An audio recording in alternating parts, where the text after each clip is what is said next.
Well, good morning, ladies and gentlemen. So today's topic, we're going to finish off chapter 4, which is the energy balance, right to the end of chapter 4. And then we're going to begin chapter 5, which is the second law of thermodynamics. That's the plan for today. So let's go over the specifics. We're going to finish off chapter 4 by looking at cyclic devices. Cyclic devices are devices for which over the process, all change in properties are zero. So the device works in a cycle, delta T, delta E, delta U, delta P. All the change in properties end up being zero over the cycle. That's the definition of a cycle. No change in any properties over the cyclic process. So we're going to look at 3 different devices that operate in a cycle. A heat engine. A heat engine produces work. A heat engine receives heat and produces a certain amount of work. We're going to look at heat pumps and refrigerators. Heat pumps and refrigerators are responsible for transferring heat from a cold place to a hot place. Think of the air conditioning device in your car or the air conditioner in your house or office. Those are heat pumps or refrigerators. Or think of the refrigerator in your kitchen.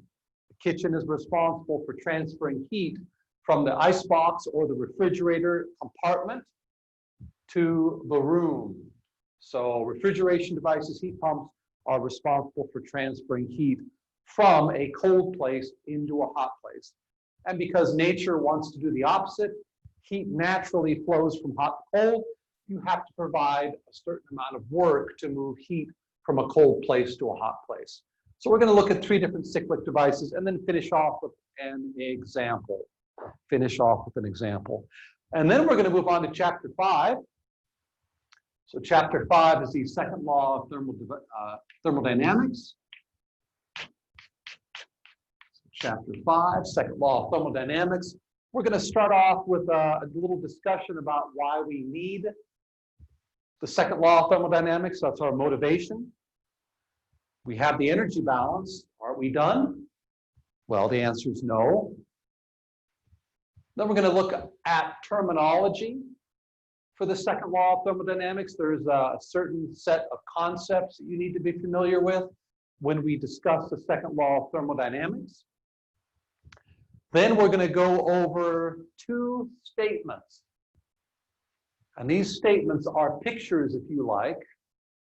So for the inner artist in you, this is your chance to indulge in some pictures or drawings or sketches, no math at this point today with respect to the second law of thermodynamics. So we're going to look at 2 pictorial representations or statements of the second law of thermodynamics. One is the Clausius statement, and the other is the Kelvin-Planck statement of the second law of thermodynamics.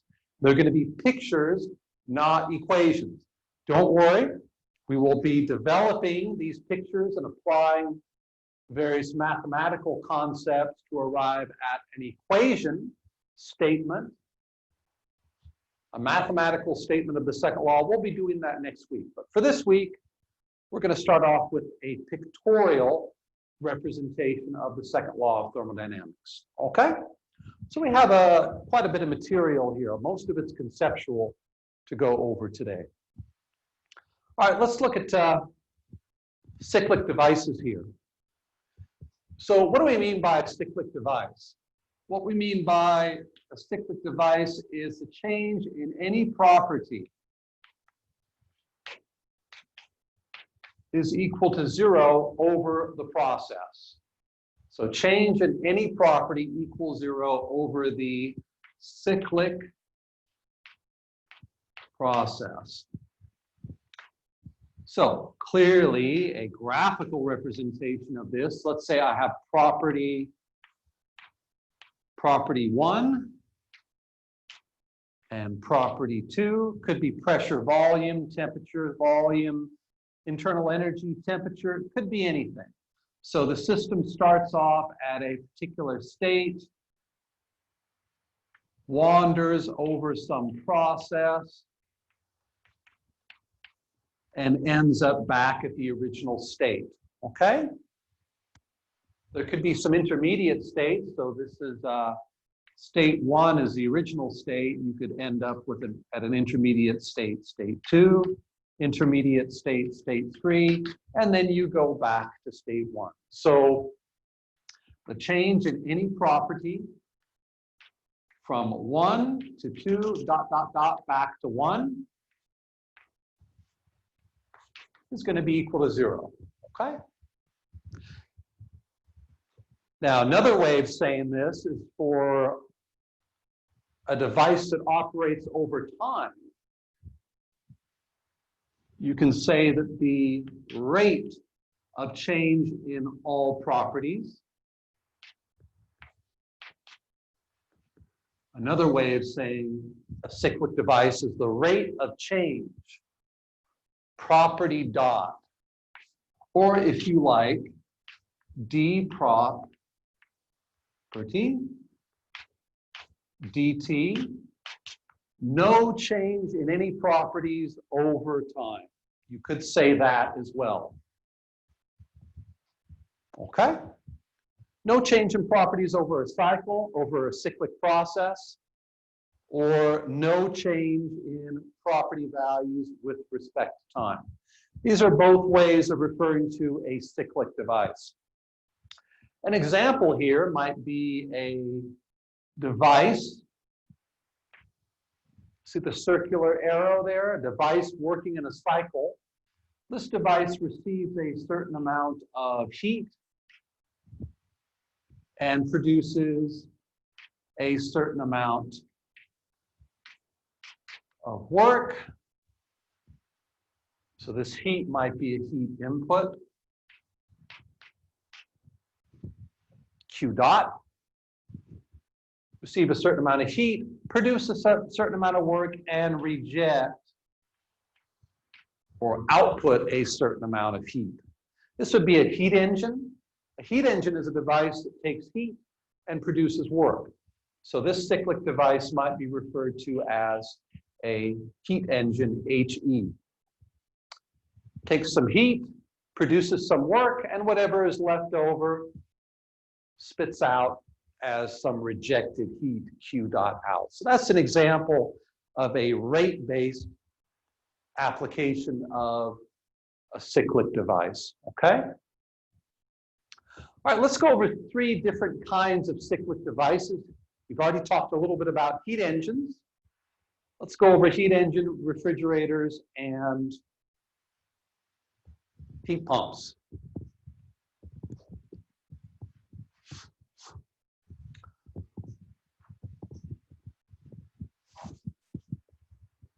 Now, before we do that, I want to define a new quantity. Define a new quantity. You should have an intuitive understanding of this quantity, so I don't think it's going to be a big leap. So the concept of efficiency. Let's define efficiency. Efficiency. What is efficiency? We're going to go over the 3 different devices and calculate their efficiency. So I want to introduce the concept first. So efficiency, in general, is some kind of a benefit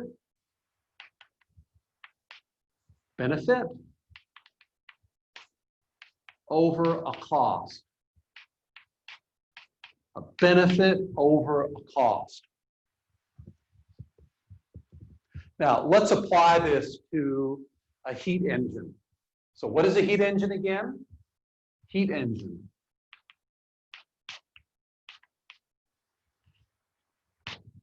A heat engine takes as input, so here's my heat engine, takes as input some kind of heat, Q in, produces a certain amount of work, W, and whatever is left over, let's say this heat engine is working in a cycle. So this heat engine works in a cycle, takes a certain amount of heat, produces a certain amount of work, and whatever energy is left over rejects as Q out. Okay? By the way, if you apply the energy balance to this heat engine, so let's apply the E balance, we can get an expression for Q out. Let's see, E balance. Q minus W is equal to delta E. Now, this is a cyclic device, so we're going to apply this equation over a cycle.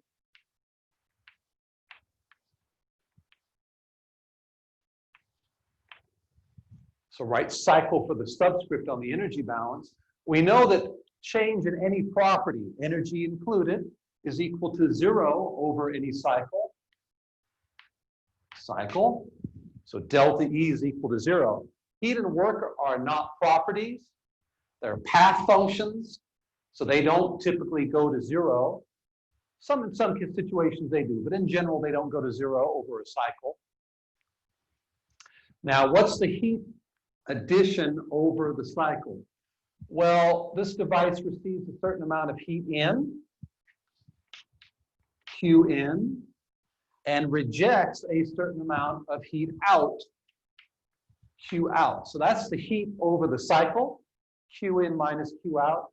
And the work over the cycle is simply W. Okay?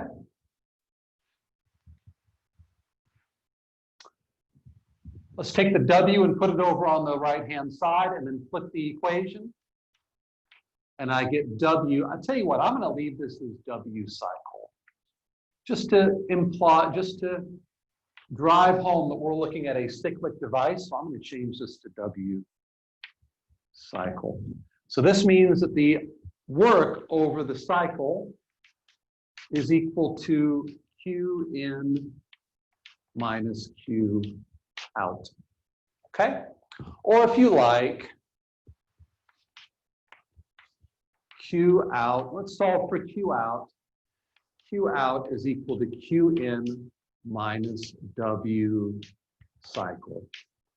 So this heat output is Q in minus the work produced over the cycle by the cyclic device. Okay? That's just from the energy balance. Let's calculate the efficiency. Let's get the expression for the efficiency for this cyclic device. Well, the benefit for a heat engine, so in the case of the heat engine, the benefit is the work produced. The emphasis is on the work produced by this cyclic device. So the work over the cycle is the benefit. What does it take to run? What's the cost of running the heat engine? Well, heat has to be received from some source in order to produce a certain amount of work and reject a certain amount of output heat. So this guy, Q in, is the cost. This is what's actually driving the heat engine, the cyclic device. So I'm going to put Q in as my cost. So the ratio of the work produced over the cycle divided by the heat input, that's the efficiency of my heat engine. So I'm going to write that right down here. I'm going to introduce a symbol that's typically used for efficiency, eta. So write eta is equal to efficiency, which is equal to W over the cycle divided by the heat input. Put a box around this. This is for a heat engine, and this is how we define the efficiency. Efficiency for a cyclic device heat engine, okay? W cycle over Q in, benefit over cost, okay? So that's efficiency for a heat engine. Let's look at another device.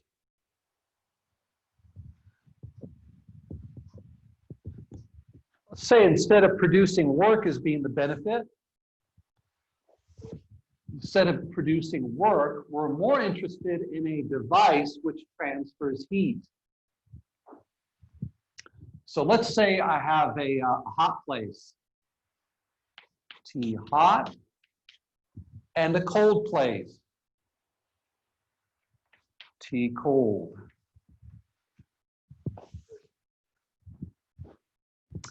Hot, cold. Now, naturally, heat flows from hot to cold. You put these two areas or spaces in thermal contact with each other, and heat's going to flow from the top to the bottom, from hot to cold. Now, if we want heat to flow the other way, if instead I want to pull heat from the cold place, so Q cold, Q hot. If instead I want to transfer heat from the cold place to the hot place, I have to do work to do it. So I have a device here, a cyclic device. And this device is going to receive a certain amount of work, W, over the cycle. Applying a certain amount of work, this device will transfer heat from the cold to the hot place. This device is called a refrigerator, R-E-F, refrigerator.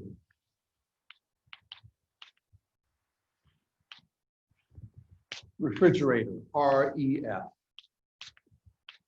It doesn't produce work, unlike the heat engine, it transfers heat. So refrigerator transfers heat from a cold place to a hot place, but requires work to do so. Because in nature, heat flows naturally from hot to cold, not from cold to hot. So to get heat to flow up, we have to do work. This is the refrigerator that you have in your kitchen, the air conditioning system you have in your car, the refrigeration system or air conditioner you have in your house. These are all refrigeration units that require work input to transfer heat. How do we define the efficiency for this particular device? I'm not going to use eta. As for a heat engine, I'm going to use what's called a coefficient of performance. So efficiency, I'm going to call it the coefficient of performance. So COP. COP is coefficient of performance. Coefficient of performance, COP. Instead of using the symbol Greek letter eta, as we did for the heat engine, I'm going to use COP, coefficient of performance. This is a refrigerator, so I'm going to write REF. So efficiency for a refrigerator is called the coefficient of performance, and it's equal to a benefit over a cost. Remember, efficiency in general is defined as a benefit over a cost. So for a refrigerator, what's the benefit? The benefit is the heat transfer from the cold place. Q cold.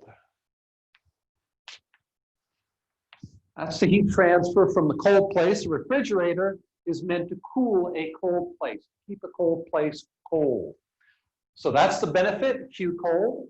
And what's the cost to run the refrigerator? It's the work input.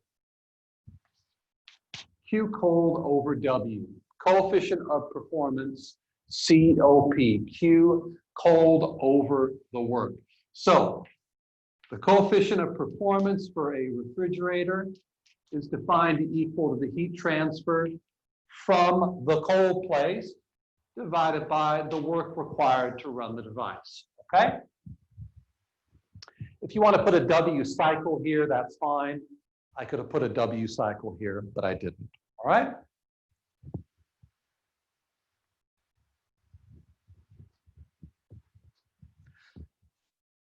Now, before we go on, I want to say you can actually rewrite this efficiency for a device that runs continuously in time. This is the device here that runs in a cycle. So I could write this as Q cold over W, but I could also write it as Q dot cold over W dot. That would be the continuously running dE dt equals 0. Change in any property is 0 over time. For the continuously running device, Q dot cold over W dot, or Q cold over W. Okay? So let's extend the picture here. I can also write this. If it's a continuously running device, I can write this as Q dot cold, W dot, or Q dot hot. Okay? It's for a continuously running device. And we can also do this for a heat engine. Let's go back and clean up our picture for a heat engine. This could be a continuously running device. So I have Q dot in, I have W dot cycle, and I have Q dot out. So I could rewrite this expression for efficiency for a continuously running device. I can add in one more expression, W dot cycle over Q dot in. I could do this, and I'm going to, okay?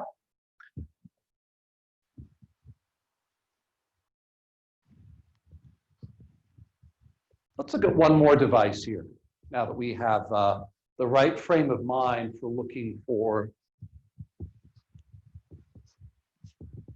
looking at these kinds of situations. So refrigerator.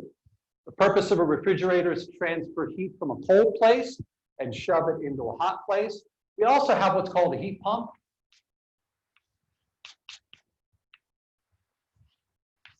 The picture is exactly the same. So we have a T hot place, cold place. This heat pump, HP. So this is a heat pump. It's operating in a cycle. Transfers some heat from a cold place, Q cold. Forces it into a hot place, Q hot, but of course requires a certain amount of work. Okay? Now for a heat pump, the emphasis is on the heat transferred to the hot place. Think of the heat pump in your house. In the winter, you have a device outside which transfers heat from the cold outside and moves it to the hot interior of your house. And of course, that's the opposite way that heat flows in nature. So to get it to flow that way, we have to do work. So the emphasis for a refrigerator is on the heat transfer to the hot place. For heat pump is on the heat transfer to the hot place. For refrigerator, the emphasis is on the heat transfer from the cold place. So the benefit for refrigerator was Q cold or Q dot cold. For a heat pump, the emphasis is on the heat transfer to the hot place. That's the benefit.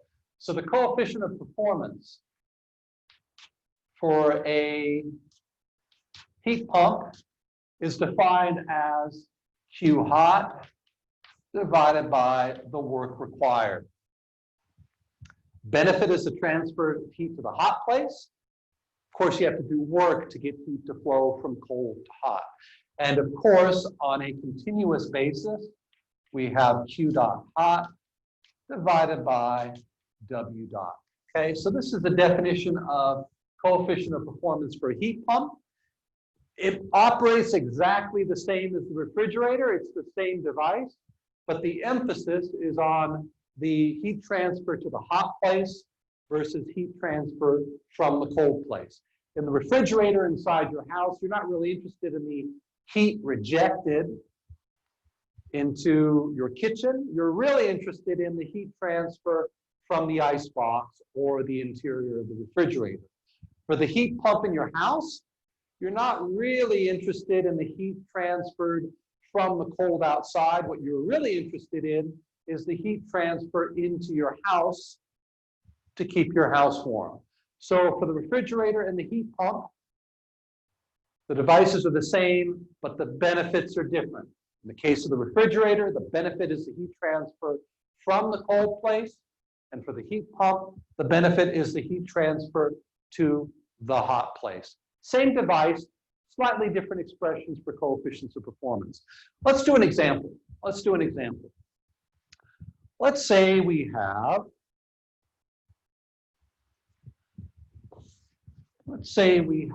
oh, is it a heat pump or refrigerator? Let me have a look here. Let's do both. Let's say we have a refrigerator. Let's say we have a device, a cyclic device that can operate either as a refrigerator or a heat pump. So, example. We have a heat pump or refrigerator. Heat pump or refrigerator. And let me draw a sketch for you so you can see some of these quantities that I'm going to be indicating here. Sketch or schematic. So we have a cyclic device. Let's say we have a hot place and we have a cold place.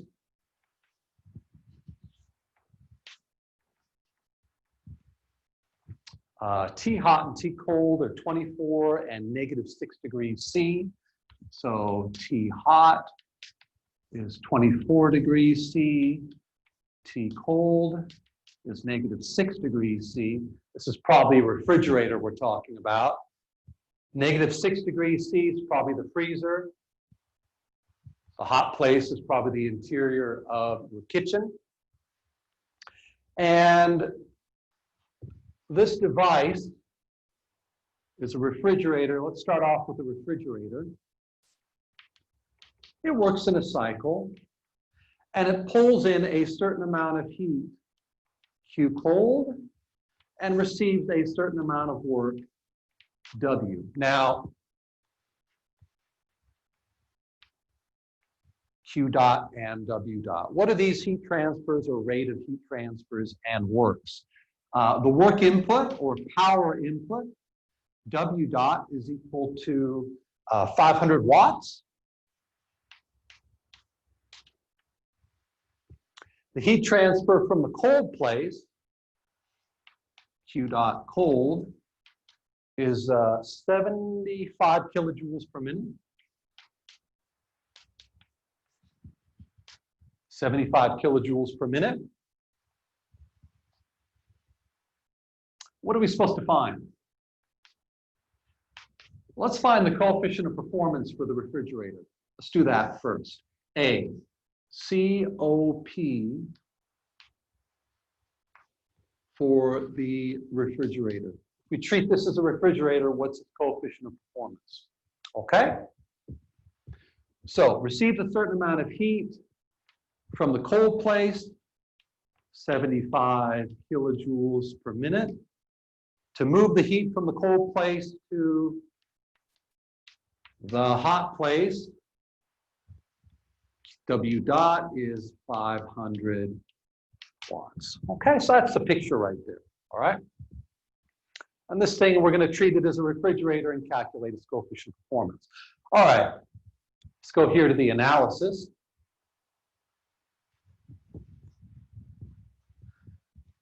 Remember, for a refrigerator here, the coefficient of performance for a refrigerator, the benefit over the cost, is the heat transfer from the cold place divided by the work done to move the heat.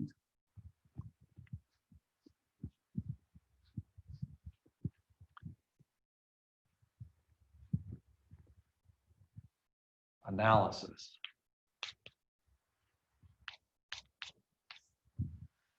So COP for refrigerator, the benefit over the cost. For a refrigerator, we're interested in the heat transfer from the cold place divided by the work required to power the refrigerator. We have the work and the heat Let's see here. Q dot cold is 75 kilojoules per minute.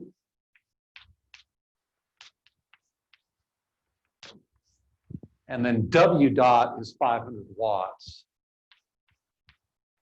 Okay, the units are all screwed up here. Let's convert everything into watts. Let's see here. There are 1,000 joules per kilojoule. Okay, so that's going to get rid of the kilojoule. And there is, for every 1 minute, there's 60 seconds. The minutes will cancel out, and I'll get joule per second, which is a watt. Okay, let's see here. So 75, we have 1,000 divided by 60, and that's going to have a unit of a joule per second, which is a watt. And then we have 500 watts here, so that's a watt. So the watts cancel out. COP is dimensionless. COP is dimensionless. An energy, a power over a power, an energy over an energy. COP and efficiency should be dimensionless. Let's see here. So we have 75 times 1,000 divided by 60. And then I'm going to divide that by 500. Oops, hold on a second. 75 times 1,000 divided by 60. And then we're going to divide that by 500. 2.5. So COP, if we treat this as a refrigerator, is equal to 2.5. That means for every unit of heat transferred from the cold place, correction, every 2.5 units of heat transferred from the cold place, it takes 1 unit of work or power to transfer that heat from the cold place to the hot place. Okay? What if instead we were going to treat this as a heat pump? So let's say this thing is now, we're now told it's a heat pump, not a refrigerator. So part B, let's say it's COP and this is a heat pump, not a refrigerator. Remember, a heat pump and a refrigerator are exactly the same device. It's just the benefit is different. For a refrigerator, the benefit is Q cold or Q dot cold. For a heat pump, the benefit is Q dot hot or Q hot. Okay? It just changes the numerator of the COP. So let's say we're interested in this thing as a heat pump and we want to calculate its coefficient of performance. Well, let's go back here. And now we're going to deal with this thing as a heat pump instead of a refrigerator.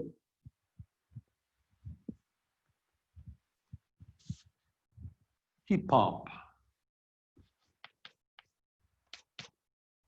So that's going to be Q dot hot over the power input.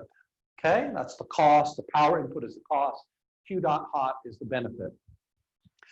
Now, unfortunately, in the problem, we don't have Q dot hot. I have Q dot cold, but I don't have Q dot hot. How are we going to get the high temperature, the heat transfer to the high temperature place? Well, let's surround now this thing is a heat pump, so I'm going to get rid of this. Same device, different emphasis. Heat pump. I'm going to surround the heat pump by a control volume, and I'm going to apply the energy balance. What kind of balance should we apply? Probably rate-based. We have all sorts of rates here. These are powers. So let's apply the energy balance rate-based for our heat pump. So let's go over here and let's apply E balance to our heat pump.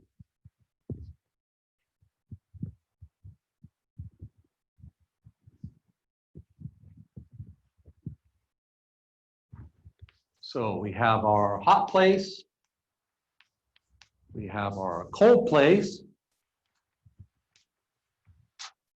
We have our heat pump working in a cycle.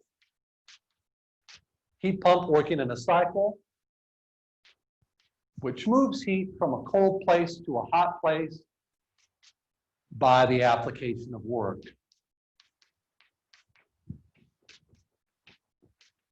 Okay, so let's apply the energy balance to our heat pump.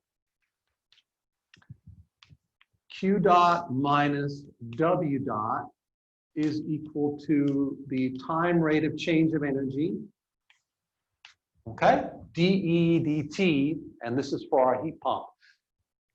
No change in any property over the cycle, no change with respect to time.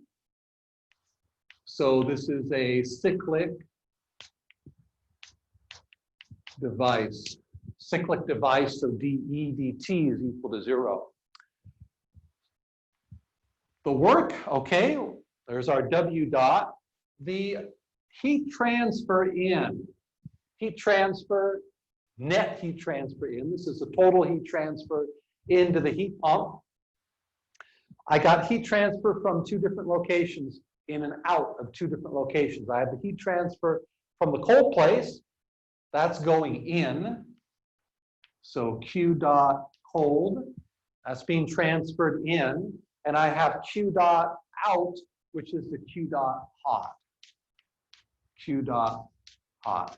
Negative sign in front of the Q dot hot because that is flowing out of the device. Plus sign in front of the Q dot cold because it's flowing into the device. Remember, the Q dot in the energy balance is in or to the device positive. Okay, let's write what I have left over. Q dot cold minus Q dot hot minus W dot. Actually, we have to be a little bit careful here. This W dot in the energy balance, that's done by the system, hence the negative sign. This is done on the system. This W dot is done on the system. So I am going to actually put in a negative W dot here because this is on the system. On the system. The negative signs cancel out, and I get a plus W dot. And all that sums to 0. So remember, this negative sign here is because it is on system. Negative times a negative will cancel and give me a positive. Okay, I know the W dot, but I don't know Q dot hot. Let me solve for Q dot hot via the energy balance. Let's see here. Let me pull the Q dot hot over on the right-hand side and flip the whole equation. And I get Q dot hot equals Q dot cold plus W dot. Okay.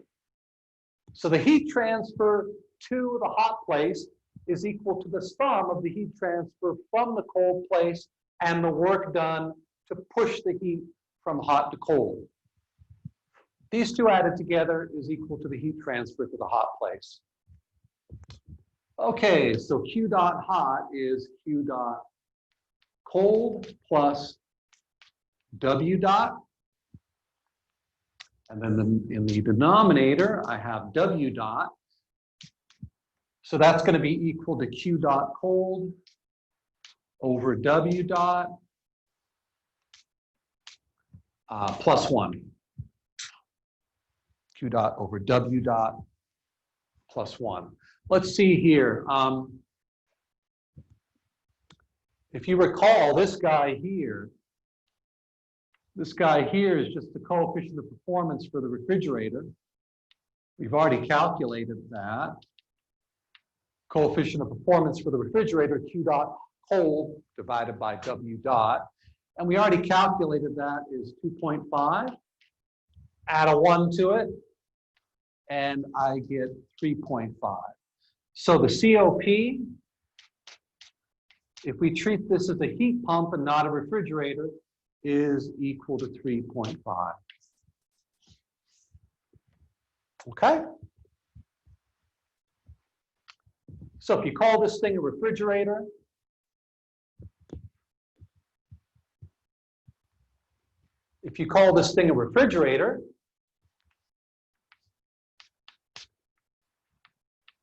then the coefficient of performance is 2.5.